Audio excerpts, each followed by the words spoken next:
A very good evening to everyone. Welcome back to my channel Medical Concept. This is Shubham. So today in this video we are going to talk about the endocrine system pathology. In the last section we have already talked about the kidneys and the liver section. Okay, I hope you already watched that video and then came to this video. So this video is regarding the endocrine system. So let's start with the very first question in the endocrine.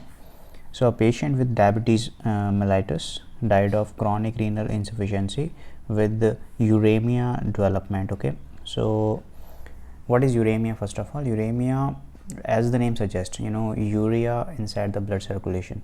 So whenever as a physician, if you want to check the level of the electrolytes, or I can say rather the contents, whether the kidney is properly functioning in your patient or not, you will go for the kidney function test usually, and in that you are going to check mainly two levels. One is the blood urea nitrogen and second one is the creatinine. Right now, if they are in the normal range, means the kidney is working fine in your patient. There are some other parameters also, but usually we are actually checking those two levels. But if there is some kind of fluctuations in the levels of these two things, which is creatinine and the blood urea nitrogen, which means the kidney is not functioning usually, okay, in a usual manner, some kind of problem is definitely there.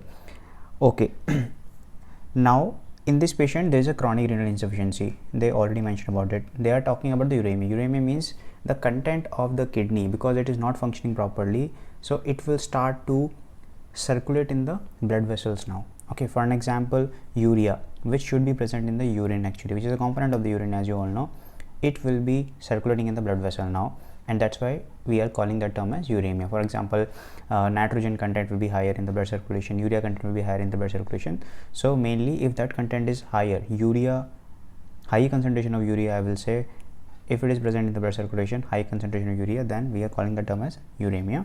Autopsy has shown that signs of uremia with changes in the kidneys. Okay, then what microscopical changes to the kidneys have? First of all, I would say that they were talking about the diabetes mellitus. You already know about the situation. Okay, that what is diabetes mellitus? Mainly, basically, it is a syndrome, clinical syndrome, where the hyperglycemia is actually there due to the deficiency regarding the insulin. Right, there is deficiency of insulin. That's why glucose levels will not be able to go inside the tissues, and that's why the high blood glucose level will persist in the patient, and that will lead to hyperglycemia, and we are calling that as sugar problem, diabetes mellitus. Right, we are having the major complications. Okay, a very short talk about the diabetes. First of all, clinical, in a clinical manner, the best test which we will do for checking the diabetes mellitus. However, we are having many tests, for example, oral glucose tolerance test, right, and these kind of things, plasma glucose level. But the best test is, I will say, that is glycosylated hemoglobin, HbA1c, and HbA1c should be less than 5.6% in your patient. Okay, how much it should be? HbA1c, this is the glycosylated hemoglobin, it should be less than 5.6% in your patient. If it is less than 5.6%, that means your patient is normal. Your patient is normal. Your patient is not having, for now, your patient is normal. Your patient is not having diabetes mellitus. Okay, however, if this values goes from 5.6 to HbA1c I'm talking about, however, if this values goes from let's say 5.7 to 6.4%, okay, in that case your patient is actually pre-diabetic, I will say. Or if you don't want to name this term pre-diabetic, then I will say that the the glucose tolerance, okay, is actually impermeable in your patient now. Okay, he is not able to tolerate well this glucose. And then after 6.5, which means that if the patient is having HbA1c more than 6.5%, then I would say that this patient is having the diabetes now. Okay, so this is one of the reliable method of checking the diabetes. However, we are having many other methods also. But however, if in the question also comes that which is the most reliable indicator or the diagnostic test for the diabetes mellitus, okay, all 5 options will be regarding the diabetes test only, but your reliable one will be the glycosylated hemoglobin, HbA1c. Okay, that was the motto of this talk. HbA1c, remember, less than 5.6%, and HbA1c more than 6.5% is diabetic. One more thing now I would like to highlight over here, that please remember, if HbA1c level is crossing 7.0%, means like it is crossing 7%. I told that HbA1c, if it is 6.5%, more than 6.5% rather, then we are saying that person is having the diabetes. If it is exceeding 7%, then in coming years your patient may have the complications further. Your patient may have the complications. We are having the minor or major complication, but I will say simply that your patient will be having the complications very soon in your patient. Okay, and that is not good for us, obviously, because complications, if I'm talking about, mainly 3 complications should come into your mind directly if I'm talking about the complication regarding diabetes. They are diabetic neuropathy, they are diabetic retinopathy, and diabetic nephropathy. Okay, these 3 complications I'm talking about. Okay, regarding this question, if they are talking about the chronic renal insufficiency, means they are indicating about the kidney. With that, they said that the uremia, which means this person is having the complication, one of the complication diabetes mellitus. Which complication? Diabetic nephropathy. Understood till now?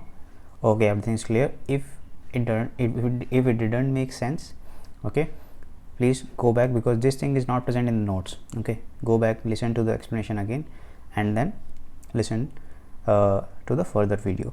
Now, if this patient is having chronic renal insufficiency, this is the diabetic nephropathy case. In the diabetic nephropathy, you are having the sclerosis and the hyalinosis. 2 processes are going on, and one of the famous, I would say, or one of the main complication in the kidney which is happening over there is there is the formation of the nodules, and these nodules are causing the proteinuria in the patient, and due to the proteinuria there will be the hypoproteinemia, and due to that there will be the edema, and then in some patient there can be the elevated BP. So nephritic syndrome kind of things may come into your patient. And why there is so? Because of the nodules formation, and these nodules we are calling them as Kimmelston-Wilson nodules. Okay, which nodules I'm talking about? I'm talking about the Kimmelston-Wilson nodules. So I am writing it over here. Okay, I'm writing it over here. So these are the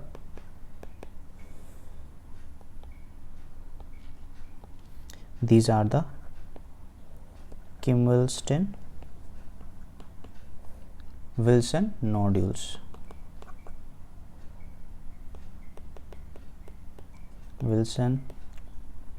nodules. Okay, this thing I will give in the description box also, in the form of notes, so you can see from there as well. So this is the Kimmelston-Wilson nodules seen in the diabetic nephropathy cases. Listen to the words again. I am saying about the diabetic person. Okay, most common nodules which will be appreciated in your patient in the kidneys, that will be mainly in the glomerular region. Okay, in the kidneys you are having the nephrons, very well known by you, and there are the glomerular capillaries obviously, and the glomerulus over there in the so it will cause the glomerulosclerosis. That is the term. The proper term will be the diabetic glomerulosclerosis, because it is due to the diabetic nephropathy. So Kimmelston-Wilson nodules, you need to keep that in your mind, and sometimes we are calling that as Kimmelston-Wilson syndrome. Okay, so that thing you should keep in your mind. I have inserted an image for you guys. So I'm talking about the question of 150 till now. So the correct answer will be over here, is that is the diabetic glomerulosclerosis. I told you that hyalinosis and sclerosis will be seen in your patient. Then this is the correct answer over here, that is the diabetic glomerulosclerosis, hyalinosis along with that. Okay, hyalinosis, sclerosis. Okay, fine. So this is the image which I have inserted over here. So this is the, if I will highlight for you guys, so this is the glomerulus. Okay, this is the boundary of the glomerulus. Fine. And inside this glomerulus, what you can appreciate easily is that look at this, right? This one, this is the nodule which I am talking about. This is the nodule. Okay, is having the spiral grooving shape. Okay, this is the nodule which I am talking about. Okay, I will remove the marking. Yeah, so I will remove this one also.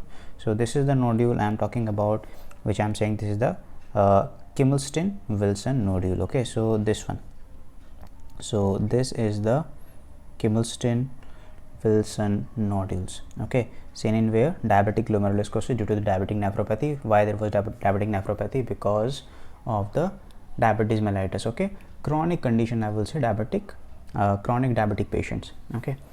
Fine, then let's move on to the next question. Autopsy of a 67-year-old man who died of hypoglycemic coma, okay. Now has shown the areas of connective tissue excretions, necrotic focuses, and the atrophy of the islets of Langerhans in the pancreas. Now islets of Langerhans, you know very well, they are present in the pancreas, and main function of the islets of Langerhans is to maintain the level of the glucose in the blood circulation, okay, very well known by you. Now there is atrophy, and what happens is that this patient is having the hypoglycemic coma. Hypoglycemic coma, what do you mean by that? Means the patient must be having hypoglycemia. Why there was hypoglycemia? Look, normally, most commonly it is seen in the diabetic patient. Why I am saying so? Because look, if there is a patient and for an example, you are a physician in the hospital and the patient comes to you, he is a well-known diabetic patient, he told you himself that he is having the diabetes, he was on some kind of medications, and you gave him the medications. He wanted to he wanted to go for the checkups, okay, normal checkups.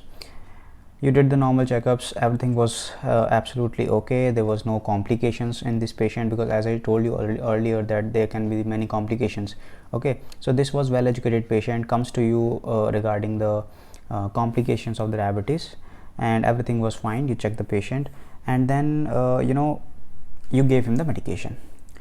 Till that time, whenever you were actually prescribing your medications, you forgot to tell your patient, and neither the patient actually, as that patient was non-medico, so neither the patient knows about the situation, and nor you told your patient that these for an example, you gave him the insulin, okay. For an example, this he was having the type 1 diabetes mellitus, okay, insulin dependent, right? You gave the insulin. I'm not going into the details of insulin, that is the pharmacology part. You can listen to the diabetes video, okay. I will give the link in the description box, you can watch it from there. So you gave the insulin.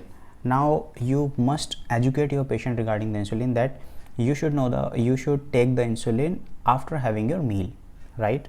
Because when the patient will be having the meal, he will having the proper amount of glucose inside the blood circulation, and to send the glucose, now you need the insulin. But for an example, due to some religious purpose, or due to some kind of reason, and this patient actually had fasting, and due to the fasting, what will happen? This patient will not be having food. Now if the patient will not be having the food, that means no glucose in the blood circulation. If there is no glucose, and now he suddenly remembers that you gave him the insulin, right? He will take the insulin. If now this is the drastic situation, if he will take the insulin, what will happen inside the blood circulation? There is no glucose, there will be the insulin, whatever amount of glucose will be present over there, okay, which is already less, because that patient is on fasting. That remaining amount of glucose will be sent by the insulin, okay, and this patient will be having hypoglycemia. Okay, and that patient can go into the coma, hypoglycemic coma. Fine, I am telling you these kind of things very slowly, okay, so that you understand the concept. Hypoglycemic coma. So two things you need to educate your patient. First thing, always have your insulin after the meal. Second thing, always educate your patient about the signs of hypoglycemia. For example, the patient will be having tachycardia, the patient will be having the sweating, okay. So these kind of signs, if the patient will know already, then the patient will be having better understanding of the body, right? If the patient is having these kind of symptoms, then the patient will be taking some kind of sugar or some biscuits, okay. Also you should educate your patient that always have the biscuits along with them, okay. They should have the biscuits or some candies or something like that, okay, along with themselves. Fine. Now this patient is having hypoglycemic coma. Always remember, hypoglycemic coma is much more dangerous as compared to hyperglycemic coma, okay, because hypoglycemic coma is actually fatal to the brain, fatal to the neurons, right? So that is the case. So this patient died of hypoglycemic coma. Mainly what condition I told you in this talk, that was the diabetes, right? So answer over here, what disease led to such changes? Diabetes mellitus, and most probably the cause which you need to find out over here, that may be the insulin intake, okay, after the fasting, or the patient actually skips the meal and then he took the insulin, he might undergo he might go through the diabetic hypoglycemic coma, I would say, right? Okay, so that was about the diabetes mellitus, right? So your answer will be clear cut, that is the diabetes mellitus.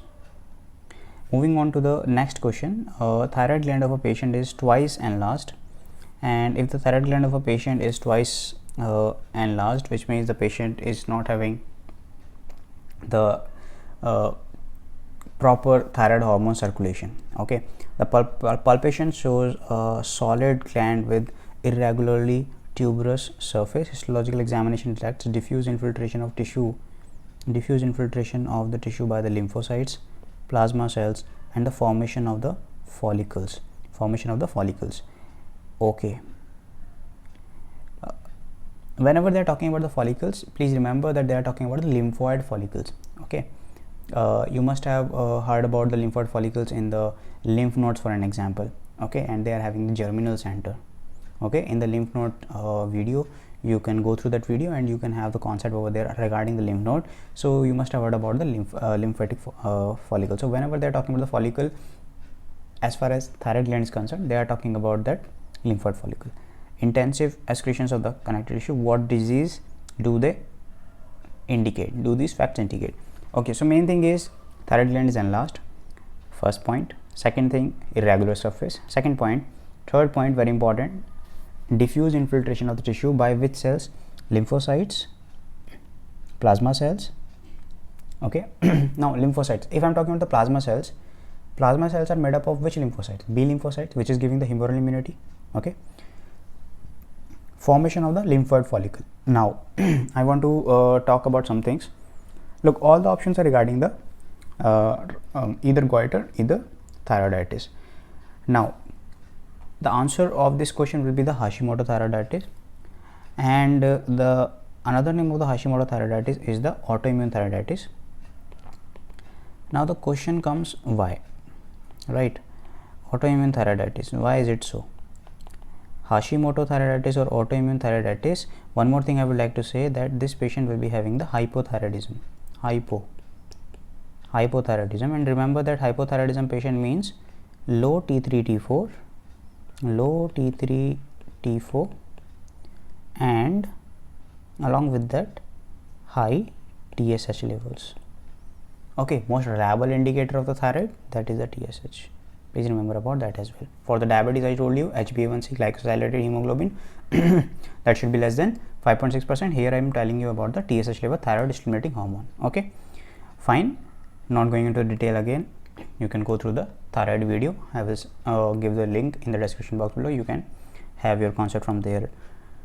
Now I want to talk about the Hashimoto thyroiditis. Why is it so? So look at this diagram I have inserted over here for you guys.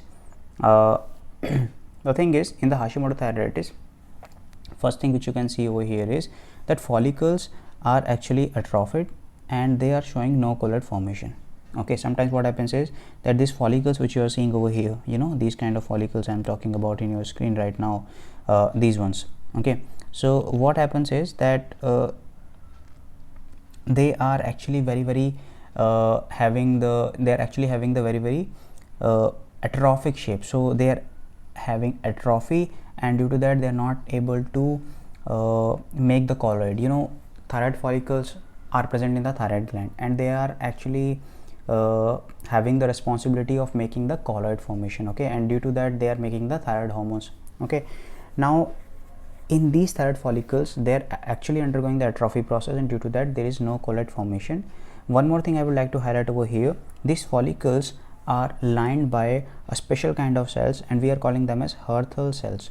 Hürthle cells is a finding of Hashimoto thyroiditis or autoimmune thyroiditis. Why are we calling that autoimmune? Because it is an autoimmune problem, okay, where the antibodies are working against the thyroid Okay, they're sitting on the thyroid receptor and destroying the thyroid gland.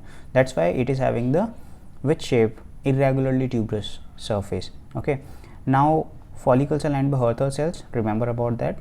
And very important point, and the take home point I would say rather, so look at this one.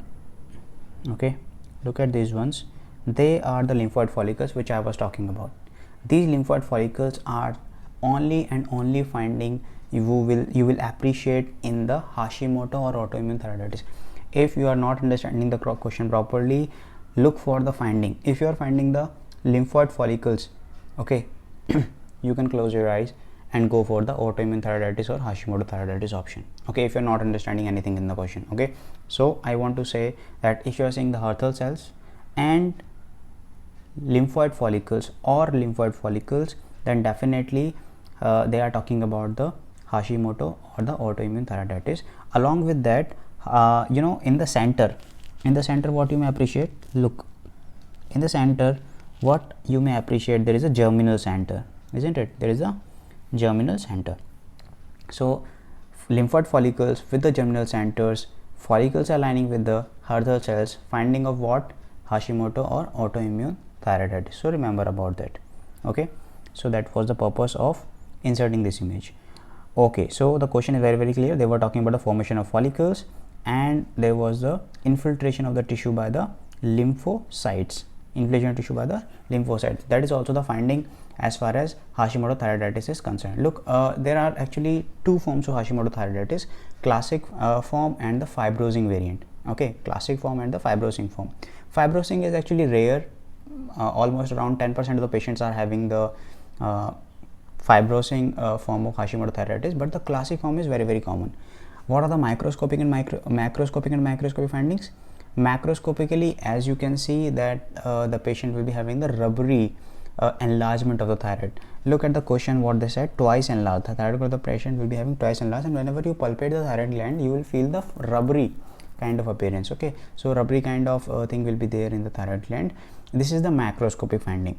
Okay, what about microscopic finding? Microscopic, I told you that there will be the infiltration, extensive infiltration of the gland by the lymphocyte, plasma cells, that can be the macrophages, immunoblast. Okay, and along with that they will form the lymphoid follicles which are having the germinal center. So these are the histological findings or the microscopic findings. Okay, so once again, take home points are lymphoid follicles, they are having the germinal center which I have told you with this image.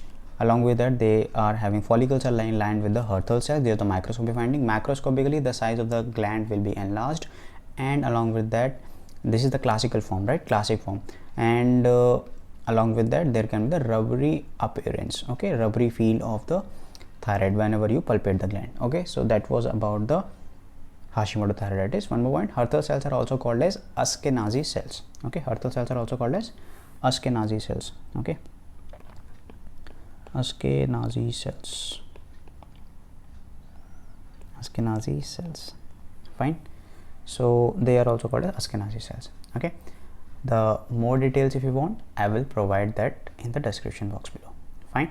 Okay, enough about this one. Let's move on to the question number 153. In the post-operative thyroid gland biopsy, among the follicles filled with colloid, lymphoid structures with the growth centers. Now these growth centers are the same as the germinal centers. What is there? Lymphoid structures. Lymphoid structure means the lymphoid follicles, isn't it? So they are the lymphoid follicles, and these growth center which they are saying, they are the germinal center. They are what? They are the germinal center. Okay, germinal center. And just now we talked about that where you this finding will be seen where? This finding will be seen in the Hashimoto thyroiditis, okay, or autoimmune thyroiditis. So your answer will be clear cut over here, that will be the Hashimoto or autoimmune thyroiditis. Okay, moving on to the next question. Examination of a patient who lives in the mountain region of Middle Asia, okay,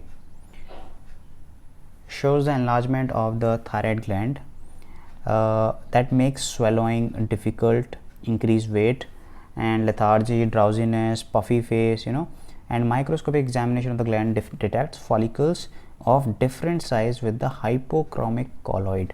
hypochromic colloid. Okay, so basically they are talking about what thing over here? They are talking about the goiter. Now if they are talking about goiter, what are the signs of a goiter? You know, there will be the face of the person with the bigger eyes and the puffy face, I would say, rather the puffy face will be there. The weight can be increased weight can be the problem, and lethargy. Due to the increased weight, there will be the lethargy and the drowsiness in the person. And mainly the thing is, they are talking about the mountain region, okay, and the Middle Asia. Okay, so epidemiologically detail they are giving you. So basically I would say that first of all, goiter is the thyroid enlargement. It is causing by the hyperplasia as well as hypertrophy of the follicular epithelium of the thyroid hormone. Okay, so that is the thing. What happens is, goiter is having the classification according to the morphology and the epidemiology. So according to the morphology, it is having three types: simple, nodular and diffuse. But right now they want to know about the types of the epidemiological, because they gave you the epidemiological data. They are talking about the mountain region and the Middle East Asia. Okay, however, I would say that this question is actually, I would say, stupid question, because they should not ask you with the epidemiological data that in which country which kind of goiter will be seen. So that is something which is not for the knowledge perspective. Rather they could ask you that which of the following is the most common type can be seen. Now giving you the epidemiological data, and you know, this is some kind of question which I would say that just mug up and you know, vomit in the exam center. That's the thing. So epidemiological data, however, I'm telling you according to the epidemiological data what kind of goiters will be seen. So look, there are mainly the two types, the endemic type and the sporadic type. Okay, endemic type and the sporadic type. I'm telling about this one. Okay, now endemic one will be seen where there will be the iodine deficiency in the drinking water, and mainly what are the regions? They are the Siberia, Middle Asia, Switzerland. Okay, Siberia, Middle Asia and the Switzerland. So they talked about the Middle Asia region.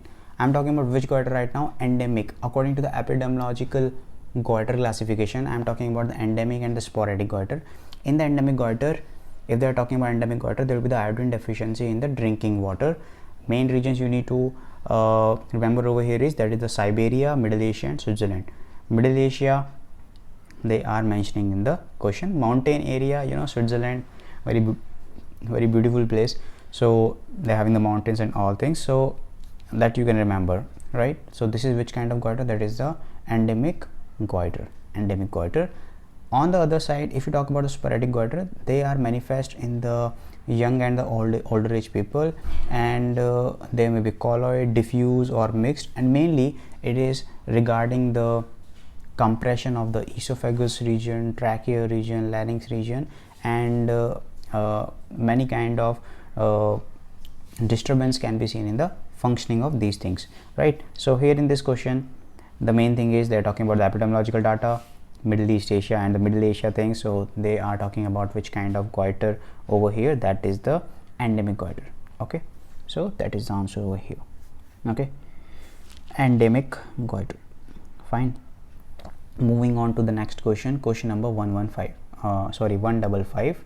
So here histological examination of thyroid gland detects moderate atrophy of the parenchyma, sclerosis and the diffuse infiltration of the stroma by the lymphocytes and plasma cells with the lymphoid follicle. Same question, you know, just 2-3 question back, I think one question back we have already talked about 2 questions where we have talked about the germinal center, lymphoid follicles for having the germinal center, we were having the Ashkenazi cells or the Hurther cells, right? And these were the microscopic findings of which kind of thyroiditis? That was the Hashimoto or the autoimmune thyroiditis. So answer is very clear. Hashimoto is not even given in the option, but no worries, autoimmune thyroiditis is the answer over here. Okay, autoimmune thyroiditis or the Hashimoto thyroiditis, one and the same thing, right? Hashimoto thyroiditis, isn't it? Moving on to the next question, question number 156. A 40-year-old woman had a thyroidectomy done. Okay, so surgeon removed the thyroid of this lady. Histological examination of the gland detects big follicles of different size with a foamy colloid.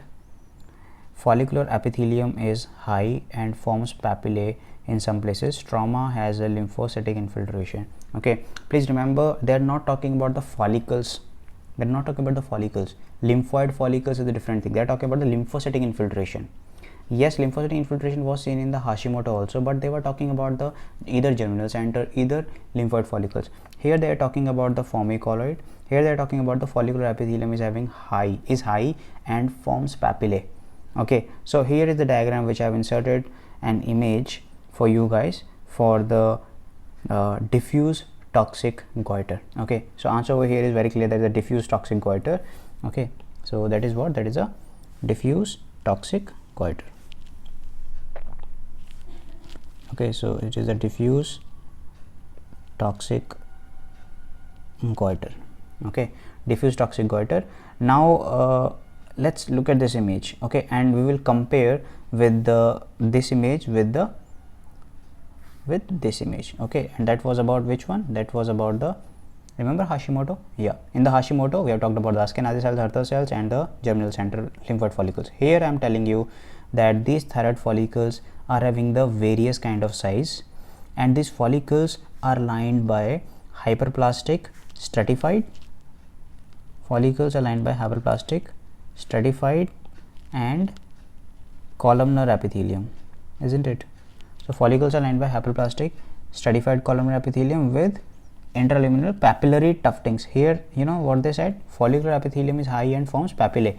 Here is the thing, follicles in this one, what you were saying, follicles were having which cells? Hurther cells. Hurther cells means they are having the bigger nucleus in the cytoplasm. Okay, so this is the arrangement of the Hurther cells. Okay, but in this question what they are saying, follicles are lined by the, so look at these follicles, these are not Hurther cells. Okay, look at the lining, they are forming what? They are forming papillae. What is the epithelium? Hyperplastic stratified columnar epithelium. Okay, so intraluminary they are the papillary tuftings. What are the papillary tuftings? What I am talking about over here, I am talking about this one. Okay, I am talking about these ones. These are what? These are the papillary tufting. Okay, these are what? These are the papillary tufting. So follicles, intraluminal follicles are making up what? Are making up the papillary tufting. So right now which I am actually highlighting with the marker, that is the papillary tuftings inside what? Follicles. And what are these epithelium? Yes, that is the stratified squamous stratified columnar epithelium. Okay, stratified columnar epithelium. Look at the taller cells, isn't it? Like column, these are the taller columnar epithelium, right? So that is the case over here. So these are the papillary tuftings found over here. So in the Hashimoto, there were the Hurther cells, and they were having the combination of the cells with the bigger nuclei. In the diffuse toxic goiter, there will be the follicles with the intraluminal papillary tufting. So remember about those findings. Okay, along with that, please remember that colloid will be scanty, watery with the scalloped appearance. But more important take home point over here is that follicles are lined by hyperplastic stratified columnar epithelium, which you can appreciate in the image, and they are having intraluminal papillary tuftings. Okay, which I have highlighted already. Okay, so that was about the talk of the diffuse toxic goiter. Okay, let's move on and let's talk about the question number 157. In 157, they are saying the patient who used to be ill with the hematogenous tuberculosis. So this patient was having the hematogenous tuberculosis, has hypermelanosis of skin. Hypermelanosis, hyper means more, melanosis means melanin, abnormal condition of melanin, isn't it? So there is high level of melanin. What is the function of melanin? Pigmentation, isn't it? So hypermelanosis means high pigmentation, which means darker areas in the skin, isn't it? Yes, so hypermelanosis of skin and mucous membranes, cachexia is there in the patient, and the cardiovascular insufficiency is there. What disease caused such condition? So hyperpigmentation, it is the finding of, along with that, hyperpigmentation of skin and the mucous membranes. Okay, this is, and the cachexia, cardiovascular insufficiency, finding of what? Yes, what is happening? Very good. That is the adrenal insufficiency. That is the adrenal insufficiency, and due to that there is the hyperpigmentation. Okay, so here is an image which you can see, that here you can see the hyperpigmentation of palms over here. Hyperpigmentation you can see in this area, hyperpigmentation you can see in this area, right? And hyperpigmentation you can see in this area as well, as the arrow suggests. Okay, so this one. Okay, so this is the hyperpigmentation of mucous membrane and the skin of the palms and soles and the flexural areas, mainly the extensor area rather, I would say extensor areas, and in the back region there is the hypermelanosis, finding of what? Finding of the adrenal insufficiency. And adrenal insufficiency is also called as Addison disease. Addison disease. Okay, that is also called as Addison disease. That is the adrenal insufficiency. Okay, so one more name, adrenal insufficiency is having the hyperpigmentation usually. Okay, so that is the case over here. Now next question is, gradually the patient's feet, right hand, nose and lips began to increase. Okay, proportionally. A hypophyseal adenoma. Hypophyseal adenoma means hypophysis. Hypophysis means what? Pituitary. Adenoma means tumor. Pituitary gland tumor, hypophyseal adenoma, right? So this question, as you can see the photo as well, this is the acromegaly. Acromegaly is having what? Pituitary adenoma. Pituitary gland is for the growth hormone, and if there is the deficiency or excess formation of the growth hormone, it can lead to the problem. Okay, dwarfism in case of deficiency of growth hormone, and acromegaly in case of excessive growth hormone, right? Over here, as you can see in the image, this is the image of, yes, you already know, this is a Khali, great Khali, WWE wrestler. So he is having the acromegaly. Okay, however, it is very difficult for these patients to survive actually, but with the huge physical training, of course, he is able to make it. So look at the hands, hands of Khali, as the name suggests, the great Khali, hands of the Khali, right? Look at the chin. Okay, so this is what? This is a prognathism, right? In the chin region, this is a jaw, prognathism of the jaw region. Look at the hands, they are the much bigger, right, as compared to the normal person usually, right? So that is the case. So that is the acromegaly. That is the acromegaly, right? So hypophyseal adenoma, usually if the patient is having adenoma, excessive amount of growth hormone released from there, and due to that acromegaly might happen, right? Autopsy of a man who died of cachexia has shown parathyroid glands adenoma. Now this time they're talking about the parathyroid gland adenoma. If there is parathyroid gland adenoma, definitely it will release more amount of parathormone, PTH. I'm writing over here PTH, more amount of parathormone. So it will lead to what? It will lead to, definitely it will lead to hyperparathyroidism. Hyperparathyroidism. Okay, hyperparathyroidism. And you know that hyperparathyroidism, what is the function of parathormone? Parathormone, what it does is that it stimulates the osteoclast in the bone, and they will cause the destruction of the bone, and due to the destruction of the bone will become more and more weaker, and whatever amount of calcium was present in the bone, it will actually start to shift in the blood circulation. That will lead to hypercalcemia, right? You know, the parathormone and the calcitonin, they work contradictory to each other, isn't it? So parathormone will be working on the bones, they will be stimulating the osteoclast, which are the bone destructors, right? So they will stimulate the osteoclast, and they will start digging up the bone, they will start destroying the bone on a higher level, and they will remove the calcium from the bone and send it to the blood circulation, and that's how the bone will become more weaker and weaker. So hyperparathyroidism will lead to that kind of problem. And you know, in the skull examination, there you can see the salt and pepper skull. Okay, salt and pepper skull, as if somebody sprinkle the pepper over the skull.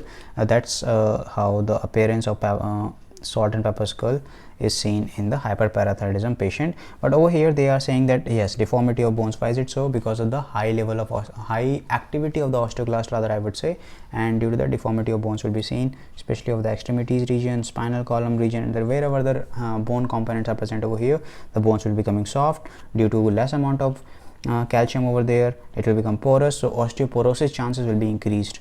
Osteoporosis chances will be increased in these patients, right? Osteoporosis chances will be increased in these patients as well, isn't it? Easily cut. What is the most possible diagnosis? So most possible diagnosis can be hyperparathyroidism, right over here. So here they are talking about the parathyroid osteodystrophy. Yes, that is the option given over here. So that is the case, parathyroid osteodystrophy, because of this parathyroid hormone which was coming from the parathyroid gland, because he was having this patient was having what? Parathyroid adenoma, isn't it? Parathyroid glands adenoma, right? Because this patient was having parathyroid glands adenoma. So due to that the problem starts, parathyroid level starts increasing, hyperparathyroidism happens, and osteoporosis, these kind of things, problems occurred in the patient, and that will cause the parathyroid osteodystrophy. Okay, I hope you got my point. Moving on to the next question. Autopsy of a man has shown a bronzed color of skin. Yes, again guys, bronze color of the skin or the hyperpigmentation, which I have already discussed about, the hyperpigmentation of the skin and the mucous membrane and the extensor surfaces over the skin, that will be caused due to the adrenal insufficiency. Sometimes it can affect the heart also, and sometimes it can affect other kind of organs as well. That is the case of the adrenal insufficiency, and seen in the Addison disease, right? There are the cases masses in the adrenal glands. Yeah, definitely that is the Addison disease. Okay, definitely there is the Addison disease, isn't it? Okay, moving on. So we have already talked about that, so let's move on to the next question. Question number 161. Autopsy of a dead 73-year-old man shows an enlarged soft elastic tuberous prostate. First of all, I would like to say that if you are seeing the older age patient in your question, and as well as in your clinical practice as well, so enlarged soft elastic tuberous prostate, older person, first of all, rule out that patient is having the hypertension or not, or diabetes mellitus or not, because very common seen over there. And then on the cutting surface, if they are saying single nodes separated by the connective tissue layers, most probably I want to say that if the older age patient coming with the prostate problem, there can be two problems: benign prostate hyperplasia or the prostate cancer. Okay, prostate cancer you will rule out with the help of a test, which is a prostate specific antigen. Okay, if it is less than 5, good for your patient. If it is more than 5, then it can be the prostate cancer. But the thing is, BPH problems are very common in the older age patient as far as prostate problems are concerned. So over here, and usually this patient comes with the hypertension. And last, soft elastic tuberous prostate. On the cutting surface, single nodes are seen over here, and separated by the connective tissue layer. Microscopic examination detected increment of the glandular elements, and size of the lobules and the amount of the glandular elements are different actually. What process is the most possible? So over here BPH is the problem, because they are not talking about the PSA levels, prostate specific antigen levels, and they are talking about the older age patient over here, 73-year-old patient, and most probably tuberous prostate was there. There is the BPH problem. So BPH is not given in the option benign prostate hyperplasia, but what is given is that is the glandular nodular hyperplasia. Also I would say that can be called as the BPH, isn't it? Benign prostate hyperplasia. So look at the image which I have inserted for you guys.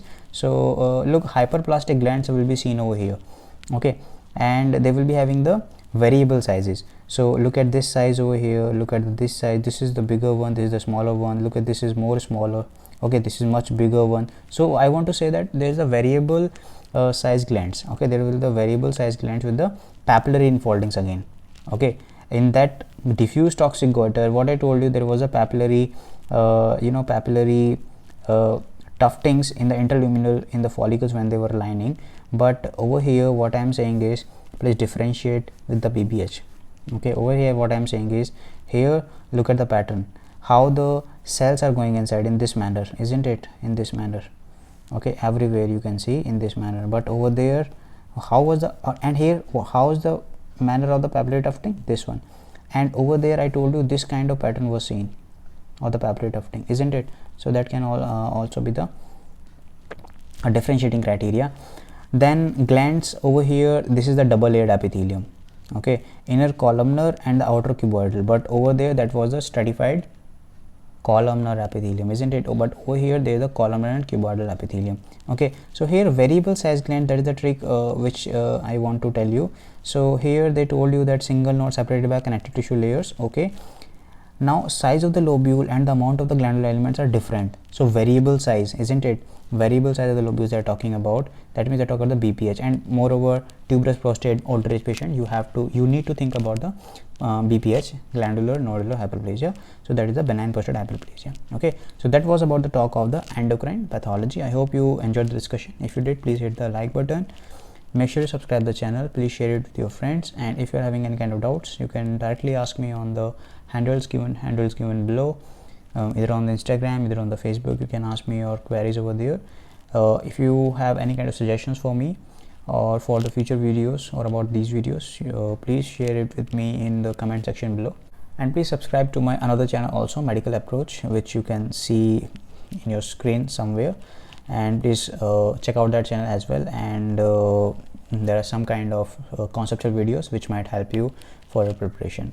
So I wish you all the best for your preparation, and as always I will see you in my next video. Thank you for watching this video, and let's meet in the next one. Thank you so much. Bye.